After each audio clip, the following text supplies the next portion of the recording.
I sat in my Honda Civic outside CyberGuard Technologies at exactly 3 p.m., watching through the glass lobby as pure chaos erupted inside. Security guards sprinted past the reception desk, while executives shouted into their phones with expressions of growing panic.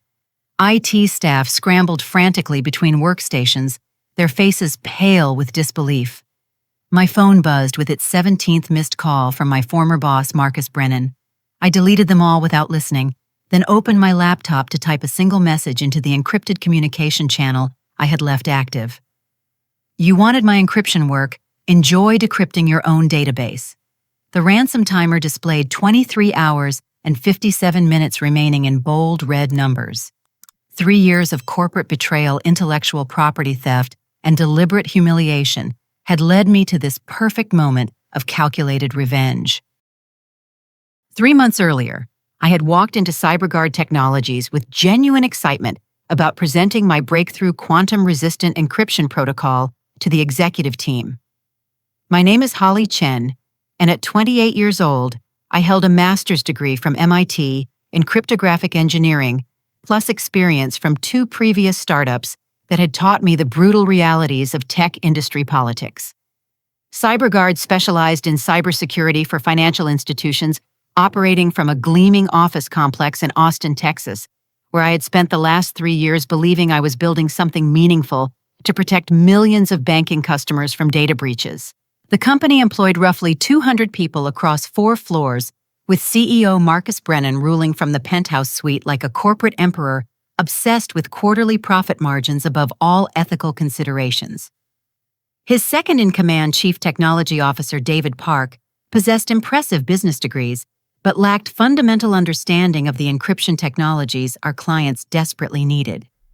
Between them stood my supposed mentor, Director Sarah Walsh, a woman in her mid-40s who had recruited me personally with promises of professional growth and intellectual freedom to pursue cutting-edge research. That morning in early September, I had prepared my presentation with meticulous care, documenting how my quantum encryption algorithms could revolutionize financial data protection while generating substantial licensing revenue for the company. The breakthrough represented 2 years of intensive research, working late nights and weekends to solve mathematical problems that had stumped cybersecurity experts across the entire industry. I genuinely believed CyberGuard would recognize my contribution and finally promote me to senior engineer position with the salary increase I desperately needed. Instead, I discovered Sarah presenting my complete research to the board of directors without mentioning my name once during the entire 30-minute presentation. She described the encryption breakthrough as a collaborative team effort, while claiming primary credit for the theoretical framework that I had developed entirely through my own mathematical analysis. When I confronted her afterward in the hallway outside the conference room, Sarah looked me directly in the eyes and calmly explained that individual contributions meant nothing compared to overall team success. Your algorithms represent company property developed using our resources and equipment, she told me with a condescending smile that made my stomach clench with growing anger. We all contribute to projects here, Hollie, and taking personal credit demonstrates selfish thinking that damages collaborative relationships. My colleague Jake Morrison, a systems administrator who had witnessed similar incidents involving other junior employees, pulled me aside later that afternoon to reveal the disturbing pattern he had observed over the past 18 months. Sarah systematically stole innovative work from younger engineers, then presented their discoveries as her own accomplishments, while the original creators received no recognition or financial compensation. 3 talented developers had already quit the company after similar experiences, but their departure meant nothing to executives who viewed employees as easily replaceable resources. The betrayal cut deeper than professional disappointment because I had trusted Sarah completely, sharing personal struggles about my mounting student loan debt and my mother Eleanor's ongoing medical expenses that strained my monthly budget beyond its limits. Sarah had listened sympathetically, while secretly planning to exploit my innovations for her own career advancement, destroying my naive belief that hard work and talent would naturally lead to fair treatment and appropriate rewards. That evening, I sat in my cramped 1-bedroom apartment near campus, staring at unpaid medical bills scattered across my kitchen table, while processing the devastating realization that 3 years of dedication and loyalty could mean absolutely nothing to people I had considered mentors and friends. The apartment walls seemed to close in as I contemplated the financial disaster that would result from losing my job when my mother needed expensive cancer treatments that insurance only partially covered. My laptop displayed $17,000 in outstanding student loans that required monthly payments of $450, while my mother's chemotherapy costs added another $600 monthly to my already strained budget. The numbers never balanced, despite my 80-hour work weeks and the personal sacrifices I had made to prove my value to a company that apparently saw me as nothing more than a temporary source of exploitable intellectual property. The betrayal marked the beginning of my education about corporate power structures designed to extract maximum value from employees while providing minimum compensation and respect in return.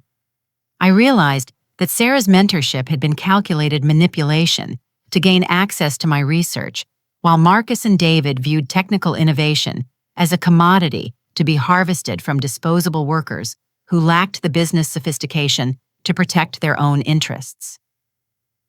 2 months before the database lockout, I began noticing unusual access patterns on my secure development servers that triggered my professional paranoia about potential security breaches. My encryption work required multiple layers of protection to prevent industrial espionage, so I maintained detailed logs of every system interaction to identify suspicious activities that might indicate unauthorized infiltration attempts.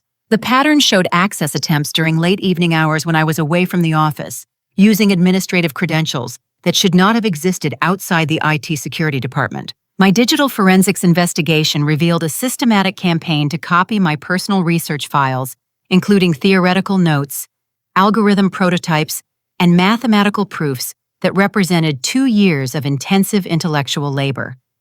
The theft operation involved Sarah Walsh, David Park, and a corporate attorney named Amanda Torres, who had been hired specifically to identify legal loopholes in employee contracts that would allow the company to claim ownership of innovations developed by their technical staff. Email chains discovered through careful network analysis exposed their complete strategy for appropriating my quantum encryption technology while preparing to terminate my employment without severance pay or benefits.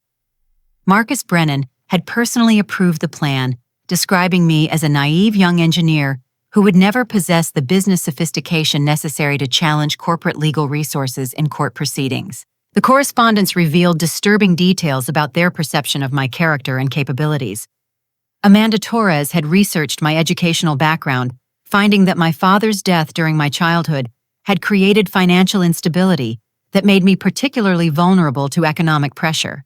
They planned to exploit my desperate need for steady income by threatening legal action that would destroy my career prospects if I challenged their intellectual property claims. The company had been systematically documenting false performance issues to justify my eventual dismissal, creating a paper trail of fabricated complaints about missed deadlines and inadequate collaboration that bore no relationship to my actual work quality or professional conduct.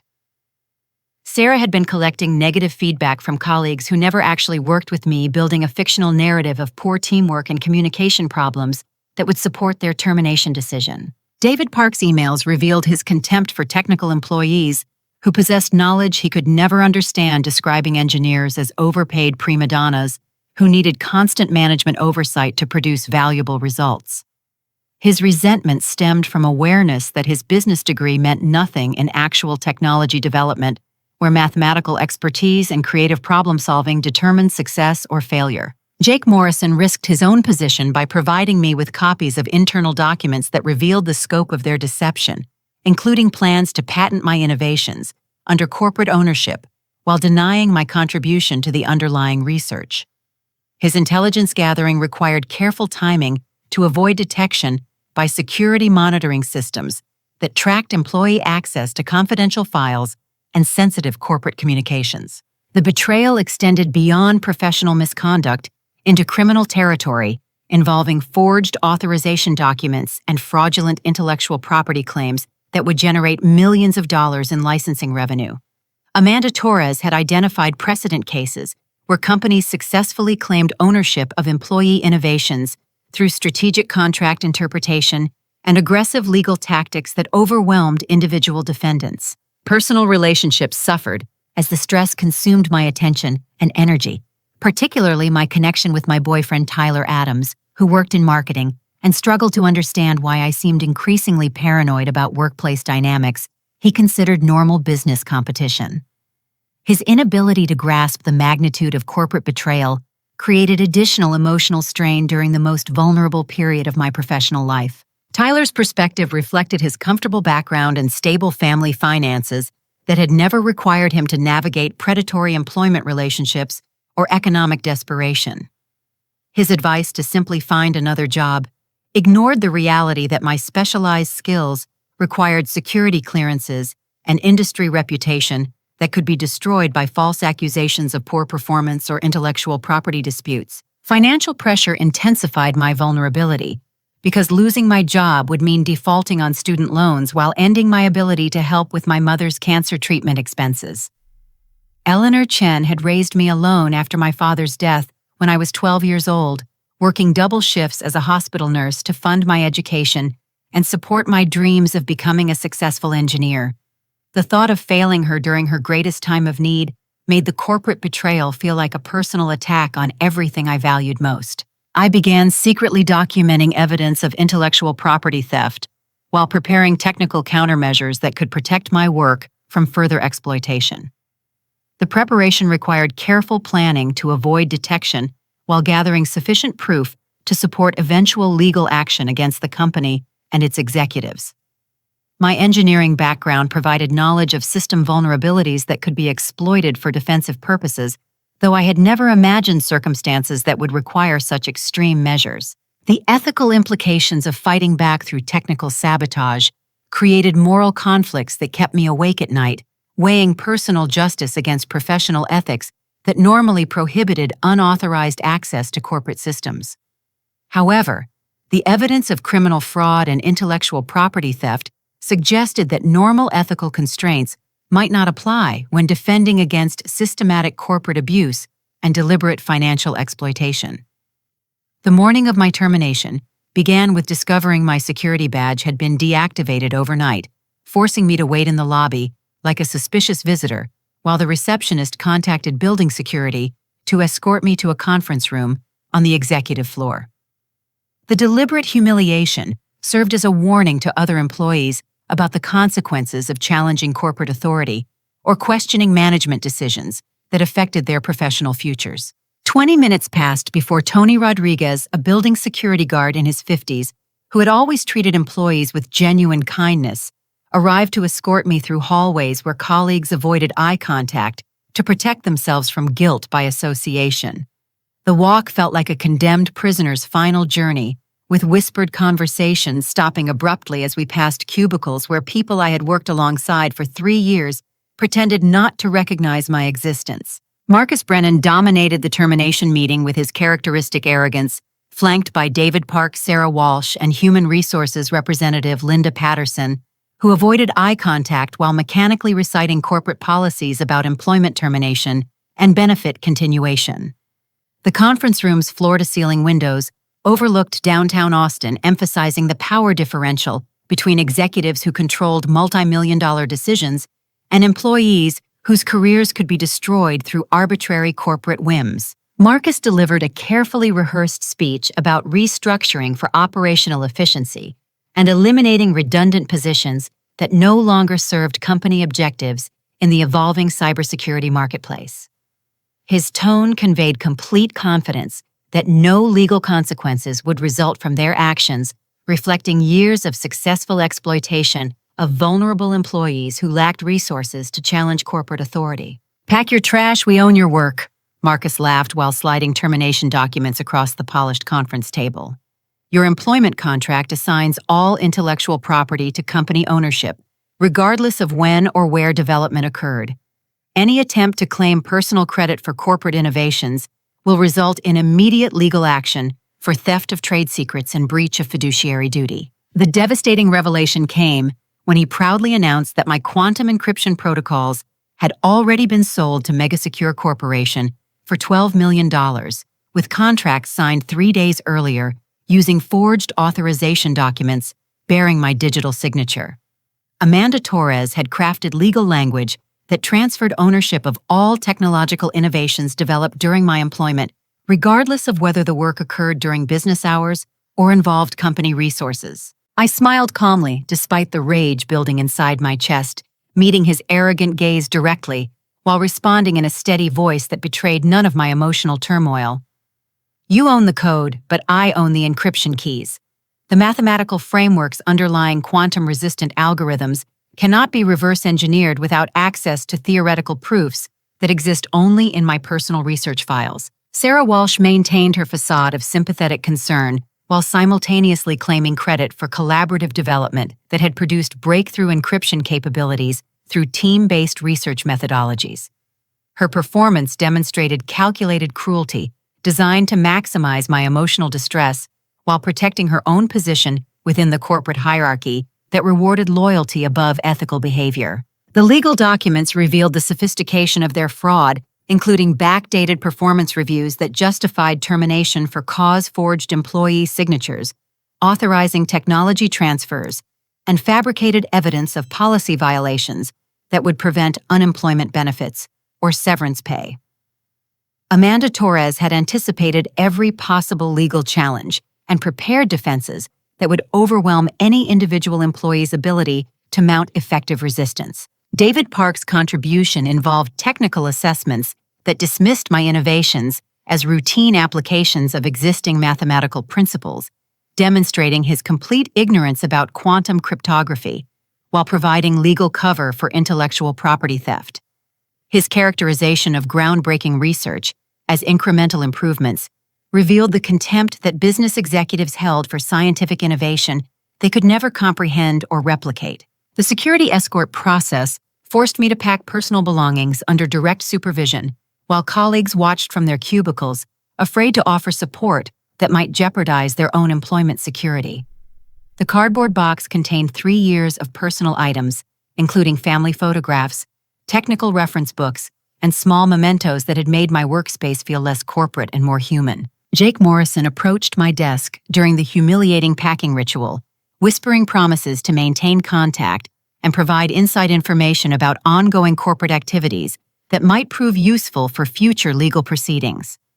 His courage in offering assistance demonstrated the kind of solidarity that corporate executives feared most among their workforce, where mutual support could threaten absolute control over individual employees. The final insult involved my replacement, Kevin Walsh, who would begin work the following Monday despite possessing zero experience with encryption technologies or cybersecurity protocols. Kevin happened to be Sarah's nephew, recently graduated from community college with an associate degree in computer programming that qualified him for nothing more than basic technical support functions. His hiring revealed the complete contempt management held for the specialized knowledge and advanced education that their cybersecurity work actually required. Even my parking validation was denied, forcing me to pay $25 to exit the garage, where I had worked for 3 years without ever receiving a single disciplinary action or negative performance review. The petty cruelty served as Marcus's final demonstration of absolute power over employees who dared to expect fair treatment or professional respect from their corporate superiors. I drove home in stunned silence, processing the scope of betrayal that extended far beyond simple employment termination into systematic theft of my intellectual property and deliberate destruction of my professional reputation within the cybersecurity industry, where word-of-mouth recommendations could make or break career prospects for talented engineers. The realization that 3 years of dedicated service had been repaid with criminal fraud and calculated humiliation crystallized my determination to ensure that justice would be served through whatever means necessary. 1 week after my termination, I met with employment attorney Rebecca Martinez at her downtown Austin office to discuss legal options for recovering my stolen intellectual property and obtaining financial compensation for the damages caused by corporate fraud. Rebecca specialized in technology industry disputes and immediately recognized the strength of my case, particularly the forged authorization documents that constituted criminal fraud in addition to civil contract violations. Her law office occupied the 15th floor of a glass tower overlooking Lady Bird Lake, where floor-to-ceiling windows provided panoramic views of the city skyline that reminded me of the corporate conference room where Marcus Brennan had destroyed my career with such casual cruelty. Rebecca's diplomas from Harvard Law School and 20 years of successful technology litigation provided confidence that justice remained possible despite the overwhelming resources that CyberGuard could deploy against individual legal challenges. Rebecca explained that intellectual property theft cases typically required 18 months to reach trial, during which time the stolen technology would continue generating revenue for corporate thieves while the original creator struggled with unemployment and mounting legal expenses. Her fee structure demanded a $50,000 retainer plus hourly charges that could easily exceed $200,000 before reaching final resolution amounts that exceeded my entire annual salary and guaranteed financial ruin regardless of eventual victory. Jake Morrison continued providing crucial intelligence about internal company operations, secretly copying documents that revealed the true scope of CyberGuard's deception and criminal negligence. His evidence exposed a shocking discovery that transformed my personal grievance into a matter of national security and public safety, with implications for millions of banking customers across the United States. The intelligence revealed that CyberGuard had been using my encryption protocols to conceal evidence of massive data breaches affecting customer accounts at Chase Bank, Wells Fargo, and Bank of America that should have been reported to federal regulators within 72 hours of discovery. Instead of notifying authorities and affected customers, company executives had deployed my technology to encrypt evidence files and maintain plausible deniability about their knowledge of the security failures that exposed sensitive financial information. Federal banking regulations required immediate disclosure of any security incidents that potentially compromised customer data, with criminal penalties, including prison sentences for executives who deliberately concealed such breaches from regulatory oversight. The cover-up violated multiple federal statutes regarding banking security and customer data protection, making me an unwitting accomplice to crimes that could result in prison sentences for everyone involved in the conspiracy. My encryption work had enabled corporate executives to hide their negligence, while millions of Americans remained unaware that their personal financial information had been compromised by preventable security failures. Social security numbers, account balances, transaction histories, and credit card information had been exposed to foreign hackers who could use the data for identity theft, financial fraud, and other criminal activities that would destroy innocent lives. The ethical crisis forced me to confront uncomfortable questions about my professional responsibilities and moral obligations to innocent victims who trusted their banks to protect sensitive personal data. My technological innovations had been perverted to enable criminal activity that violated every principle of cybersecurity ethics I had learned during my education and professional training at institutions that emphasized public service and social responsibility. Investigative journalist Maria Santos had been tracking financial sector cybercrime for the Austin Business Journal and immediately understood the significance of my evidence when I contacted her through encrypted communication channels. She confirmed that similar patterns of negligent security and regulatory non-compliance had emerged at other financial technology companies, suggesting a systemic problem that required public exposure and federal intervention. Maria's previous investigations had exposed corporate fraud at energy companies and pharmaceutical manufacturers, earning recognition for fearless reporting that held powerful institutions accountable for criminal behavior that harmed ordinary citizens. Her willingness to challenge corporate power structures provided hope that my evidence could generate sufficient public pressure to force meaningful consequences for the executives who had stolen my work and endangered public safety. I began developing technical countermeasures that would force CyberGuard to confront the consequences of their criminal negligence while protecting other potential victims from similar exploitation. My engineering knowledge provided access to system vulnerabilities that could be exploited to prevent further cover-ups and ensure that evidence of corporate malfeasance would become available to federal investigators. The preparation required absolute secrecy because any premature discovery would allow executives to destroy evidence and escape accountability for their actions.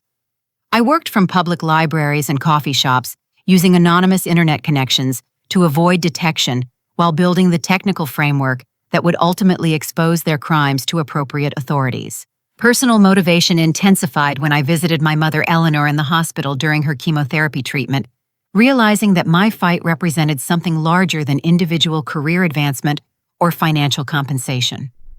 Corporate executives who stole from employees and endangered public safety needed to face meaningful consequences that would deter similar behavior throughout the technology industry. Eleanor's courage during cancer treatment inspired my determination to fight against institutional injustice, regardless of personal risks that might result from challenging powerful corporate interests.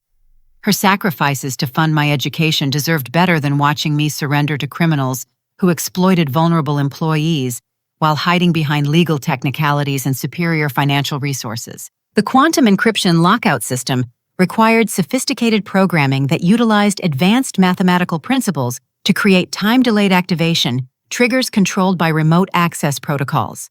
Each component had to function flawlessly because any technical failure would eliminate my leverage and leave me vulnerable to criminal prosecution for cyber attacks against corporate computer systems. Mathematical complexity increased exponentially with each failed decryption attempt, ensuring that brute force attacks would require decades of computational time, even with advanced quantum computers. The elegance of the solution reflected years of theoretical research into cryptographic principles that had been stolen and perverted to serve criminal purposes rather than protecting innocent citizens from cyber threats. The morning of the database lockout began with a panicked phone call from Jake Morrison about an emergency federal audit scheduled for the following day by the Office of the Comptroller of the Currency, triggered by suspicious transaction patterns that had raised regulatory concerns about CyberGuard's financial controls and reporting procedures. The timing could not have been more perfect for my carefully orchestrated plan. Jake's voice carried genuine fear as he explained that federal auditors would arrive Tuesday morning with search warrants and forensic accountants to examine all financial records dating back 3 years. The regulatory investigation had been triggered by anonymous tips about suspicious fund transfers and accounting irregularities that suggested possible embezzlement or money laundering activities requiring immediate federal intervention. Federal auditors would discover the embezzlement scheme that Marcus Brennan and David Park had been operating to fund the mega-secure technology transfer deal, but only if they could access encrypted financial records that contained evidence of fraudulent accounting practices and unauthorized fund transfers.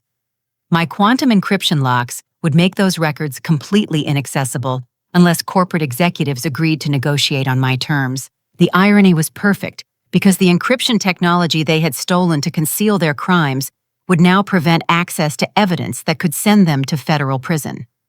Their greed had created the instruments of their own destruction, demonstrating that intellectual property theft carried consequences beyond simple financial loss for individual victims. I activated the remote encryption sequence from a public computer terminal at the Austin Central Library using multiple layers of anonymization software to prevent immediate detection of my location or identity.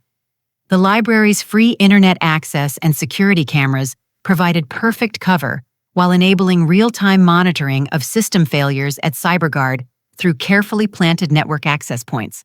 The system implementation utilized quantum entanglement principles that made each failed decryption attempt exponentially increase the mathematical complexity required for eventual access recovery. The technical precision demonstrated my mastery of advanced encryption methodologies while protecting myself from criminal charges related to malicious cyber attacks or data destruction. Real-time monitoring through carefully planted network access points allowed me to observe the chaos erupting at CyberGuard as critical systems began failing in cascading sequences designed to maximize operational disruption while avoiding permanent data destruction. The technical precision ensured that recovery remained possible through cooperation rather than creating irreversible damage that might constitute criminal sabotage. Marcus Brennan made increasingly desperate attempts to contact me while simultaneously denying any wrongdoing to FBI cybercrime investigators who had been monitoring suspicious financial activities at companies holding federal security clearances. His arrogance crumbled as he realized that my technical expertise far exceeded his understanding of the systems his company claimed to control. The first system failure occurred at exactly 3 p.m. when payroll processing locked up during monthly salary calculations, preventing employees from receiving direct deposits that were scheduled for the following morning.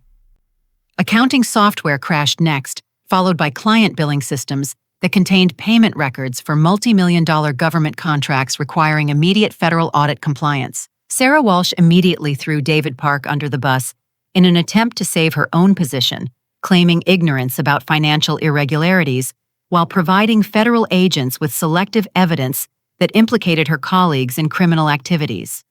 Her betrayal of former allies demonstrated the complete lack of loyalty that characterized corporate executives who valued personal survival above institutional solidarity. David panicked about potential prison sentences and began negotiating plea agreements that would reduce his legal exposure in exchange for testimony against other conspiracy participants.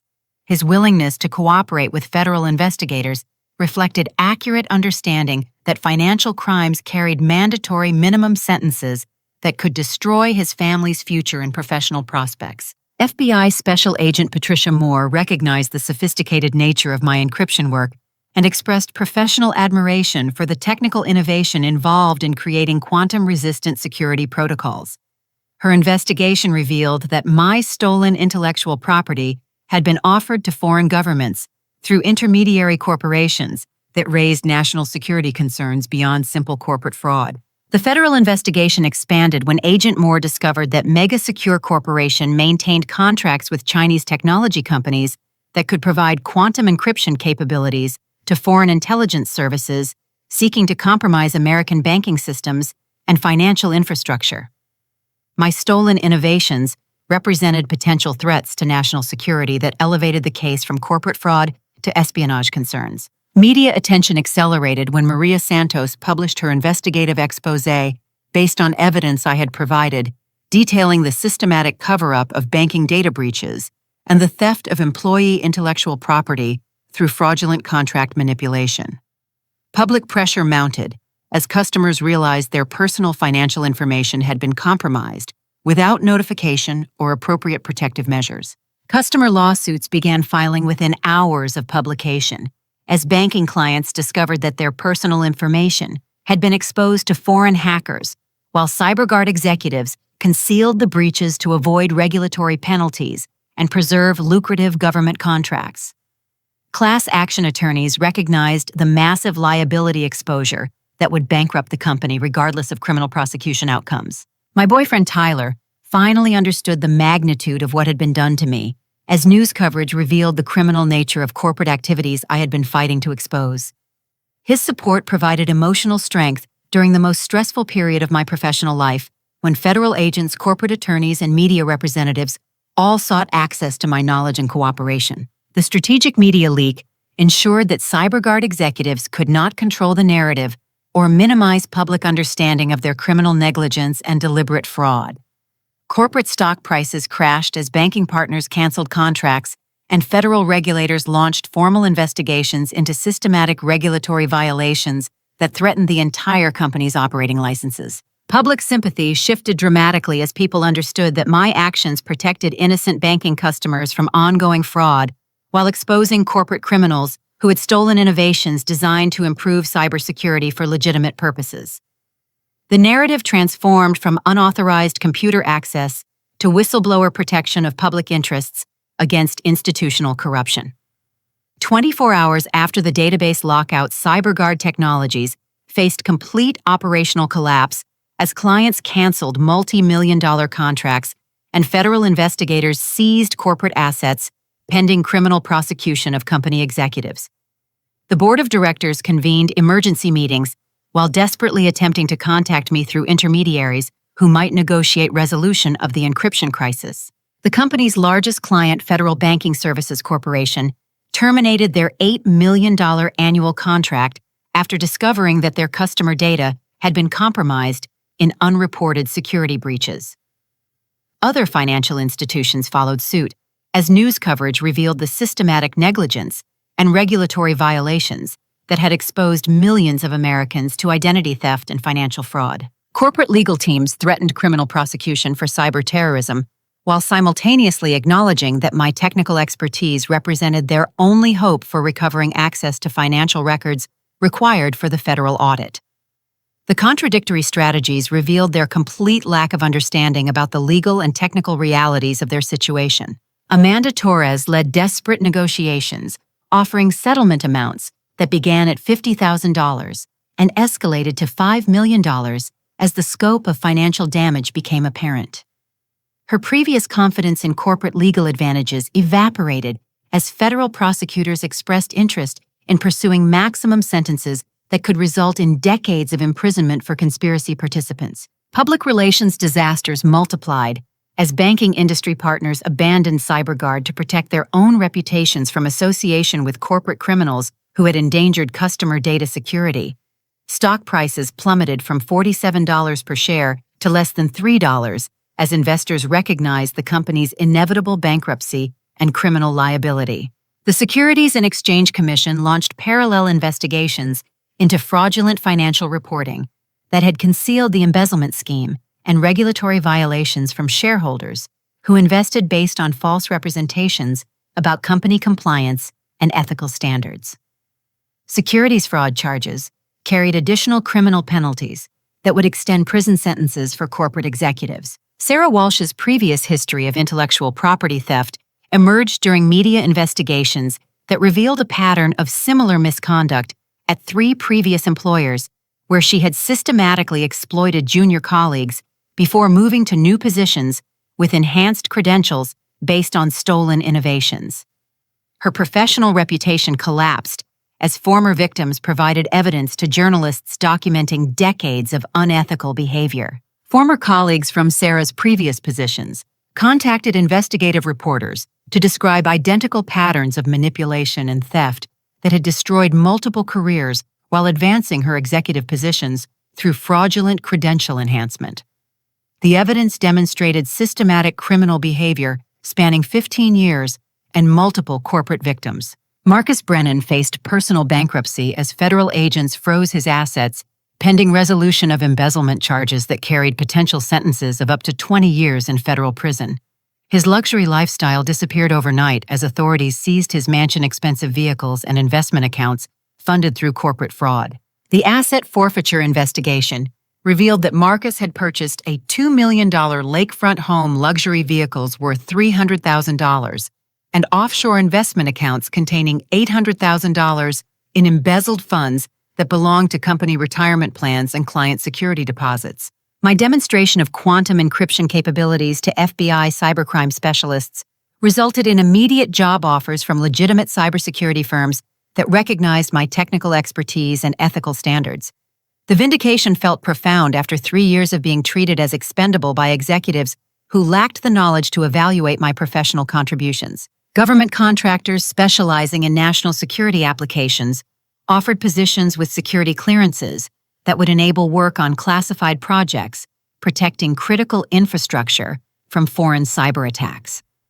The recognition reflected understanding that my innovations could serve legitimate protective purposes rather than concealing corporate crimes and regulatory violations. Jake Morrison received promotion to interim technology director as the company attempted to salvage remaining operations under federal oversight, while Tony Rodriguez joined my new employer as head of physical security based on my personal recommendation.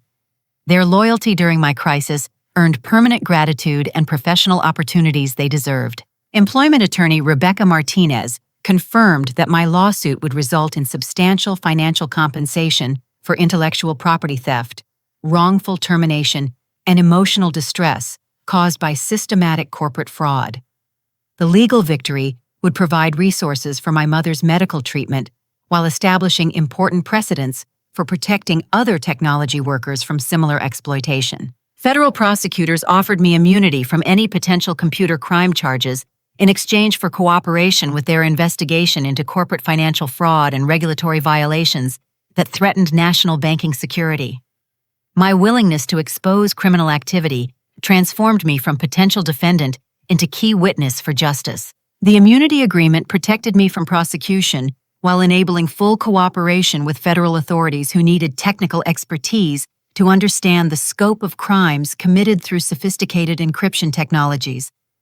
My testimony would prove essential for securing convictions that prevented future abuse of quantum cryptographic innovations. The collapse of CyberGuard served as a warning to other technology companies about the consequences of stealing employee innovations and endangering public safety through negligent security practices. Industry publications featured my story as an example of individual courage, triumphing over institutional corruption and corporate abuse of power. Professional organizations recognized the importance of protecting intellectual property rights and ethical standards that prevented exploitation of vulnerable employees by unscrupulous executives seeking to profit from stolen innovations. My case became a catalyst for stronger legal protections and industry oversight of employment practices. Personal relationships strengthened as Tyler proposed marriage during the crisis, recognizing my integrity and determination to fight for principle regardless of personal cost. His support provided emotional stability during the most challenging period of my professional life, when everything I had worked for seemed threatened by corporate criminals. The proposal occurred during a quiet moment at the hospital, while visiting my mother, where Tyler expressed admiration for my courage in fighting against institutional injustice, despite overwhelming odds and potential personal consequences. His understanding of my motivations demonstrated emotional maturity that had developed through witnessing my struggle against corporate abuse.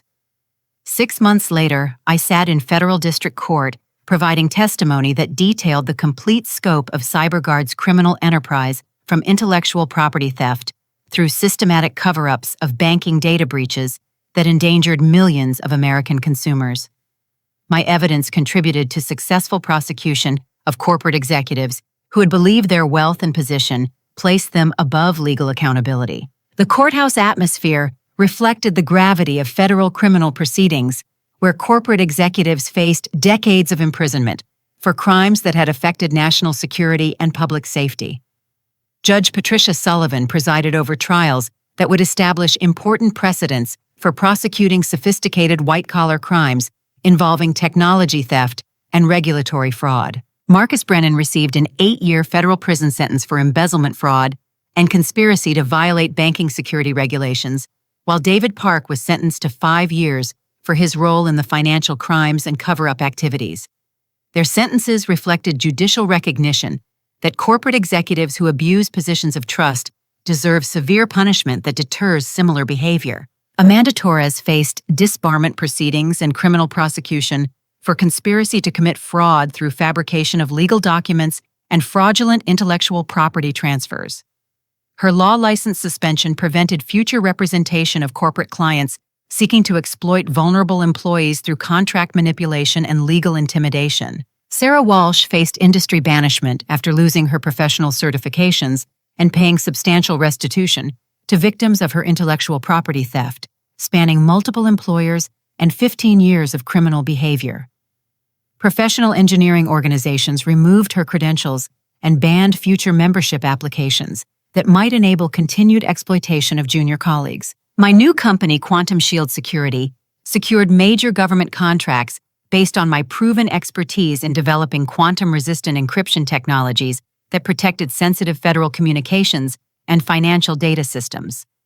The business success exceeded my wildest expectations while providing meaningful work that served legitimate national security interests. The Department of Defense awarded Quantum Shield a $15 million contract to develop quantum encryption protocols for military communication systems that required protection from foreign intelligence services seeking to compromise American national security operations.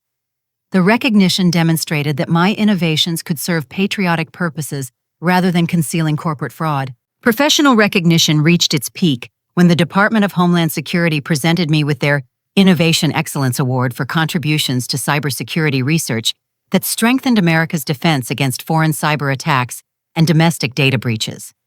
The ceremony represented complete vindication of my technical capabilities and ethical standards. Secretary Johnson personally presented the award while acknowledging that my courage in exposing corporate corruption had prevented foreign intelligence services from obtaining quantum encryption capabilities that could compromise American financial infrastructure and government communication systems. The recognition elevated my professional status within the national security community, Tyler and I announced our engagement during the award ceremony, celebrating both professional triumph and personal happiness that had emerged from the crisis that initially threatened to destroy my career and financial security. Our relationship had been tested and strengthened through adversity that revealed the importance of mutual support during difficult times. The engagement ring reflected Tyler's understanding that my professional success deserved celebration and respect rather than competition or insecurity about career achievements that exceeded traditional gender expectations in technology industries. His emotional maturity had developed through witnessing my struggle against institutional injustice.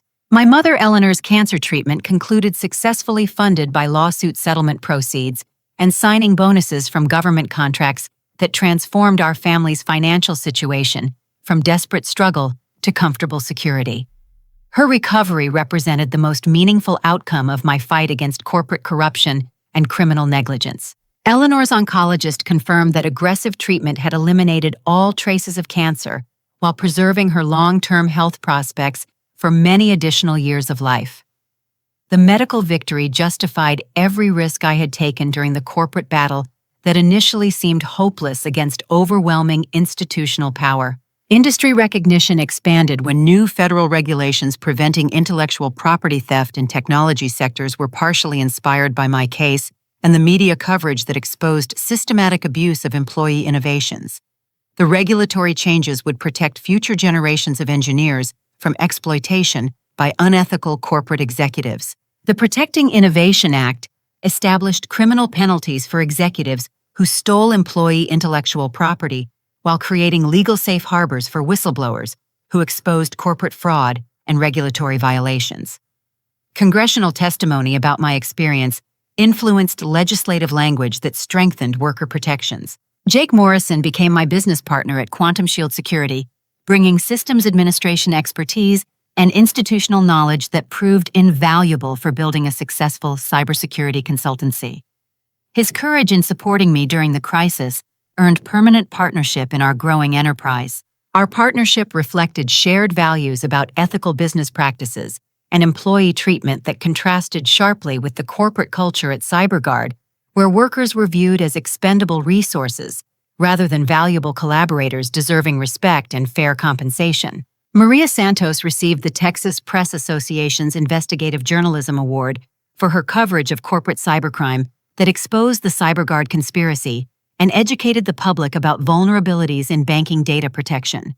Her reporting demonstrated the crucial role of investigative journalism in holding powerful institutions accountable for criminal behavior.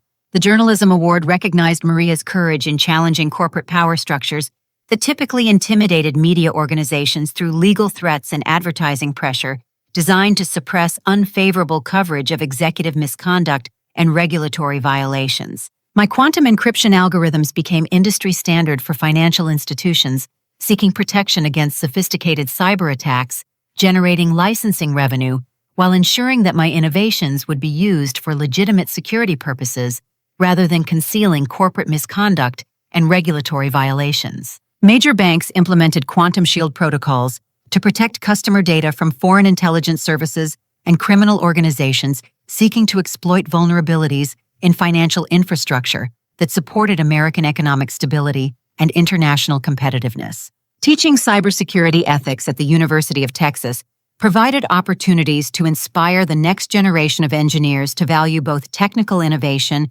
and moral integrity in their professional careers.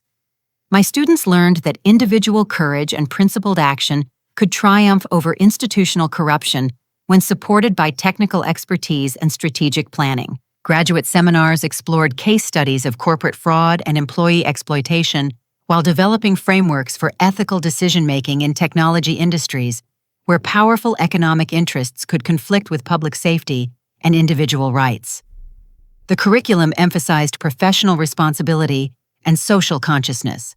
The philosophical transformation involved recognizing that true security comes from integrity, courage, and refusal to be intimidated by institutional power that seeks to exploit individual talent while denying appropriate recognition and compensation. Corporate executives who steal from employees and endanger public safety will face meaningful consequences when principled individuals possess the knowledge and determination to expose their crimes. Standing in my corner office at Quantum Shield Security, looking at the framed photograph with my mother after her successful cancer treatment, I understood that choosing principle over convenience had transformed a personal crisis into meaningful victory that protected other potential victims from similar exploitation and abuse. The office windows overlooked downtown Austin, where CyberGuard's former headquarters now stood empty, a concrete reminder that corporate power built on fraud and exploitation cannot withstand determined opposition from individuals who refuse to surrender their integrity for temporary security or personal advancement. The life lesson that emerged from my experience teaches that when institutions betray your trust and steal your work, fighting back with intelligence and integrity not only restores justice, but transforms you into a stronger person capable of protecting others from similar abuse while building something better than what was destroyed by corporate criminals. True victory comes not from revenge, but from creating positive change that prevents future victims while establishing ethical standards that serve the public good. Have you ever faced a situation where you had to choose between staying silent about workplace injustice or risking everything to fight for what's right?